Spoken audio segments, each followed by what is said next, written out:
यस्तो राम्रो छ यो बाटोमा, कस्तो मजाले उयो गरेर राखेछ, कटिङ गरेर है। यो उहरू रुखहरू, सानो सानो ट्री, यो कम्पनीको गाडीहरू यहाँ बसेर छ।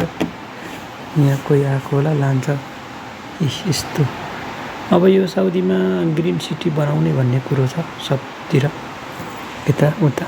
ओ झन्डैले हानिदियो यार, गाडी आएर यार सिधा आएछ।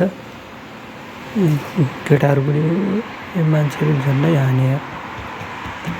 यहाँ चाहिँ यो साउदीको जुबेल, यो ठुलो पार्क छ यो गार्डन एरियामा।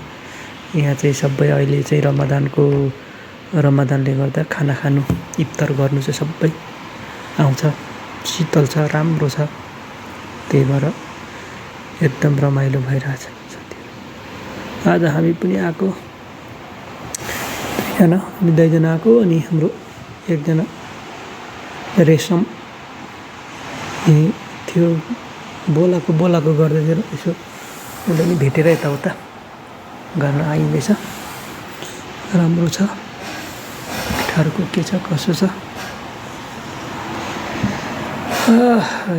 केटाहरू बसिरहेछ। अब यहाँ अगाडि बसिरहेछ रेशम, उहाँ यहाँ हाम्रो छैन भनिरहेछ। केटाहरूको राम्रो छ भइराखेको अवस्था। अब रात पर्नु घाम उठ्न, अब चट्ट रेशमको होटेलमा गएर शोरमा गएर हिँड्ने। म चाहिँ केटोलाई ड्राइभरलाई कराउँदैछु, यताबाट घुमाएर ल्यायो भने घुमा गर्दैछ र यता यसरी घुमाएर ले भनेर भन्दैछु। भनिरहेको अवस्था। गीत पनि गाइरहेछ, माछी माराना भनेर। माछी माराना हो दाइ हो, आजलाई चटनी भाले काटा ए माछा माराना भनेर भइरहेछ। च्याप्पी घडी किनेको, घडी किनेको खतरा देखाइरहेको छु। केटाहरू हाँसिरहेको अवस्था छ मेरो घडी देखेर।